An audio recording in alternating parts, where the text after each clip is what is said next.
Gerald Santos wala nang takot sa paglalantad na nangyari sa panggagahasa sa kanya ng isang musical director ng GMA7. Para sa aking balitang showbiz, wala nang kinatatakutan si Gerald Santos sa paglalantad ng mga sinasabi nitong resibo kaugnay sa nangyaring pang-rape sa kanya ng isang musical director ng GMA7 at ang paglapit niya sa nasabing network para humingi ng tulong sa nangyari sa kanya.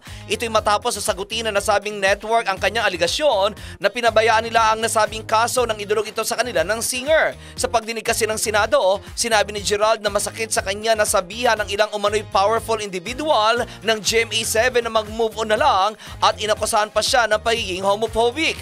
Matapos ito ay naglabas ng official statement ang GMA tungkol sa sinabi ni Gerald na first time nakarating sa kanilang kaalaman ang mga sinabi ng singer sa ginawang pagdinig. Nakasaad din sa nasabing letter na natanggal ito sa network dahil ang totoo umano ay si Gerald mismo ang nag-request ng early release nito mula sa management contract noong 2010 na pinagbigyan naman daw ng GMA. Ngunit sinagot ito ng singer at sinabi nagpa-release sila sa GMA Artist Center dahil ramdam na raw niya na wala ng plano sa kanya ang network dahil wala na siyang trabaho. Kasabay nito, ipinost din ni Gerald sa kanyang Facebook account ang kopya ng sulat na ipinadala nila sa GMA Network na naka-address sa mga officer nito kung saan sinabi ng singer na may mga resibo siya na totoo ang kanyang mga sinabi sa Senado.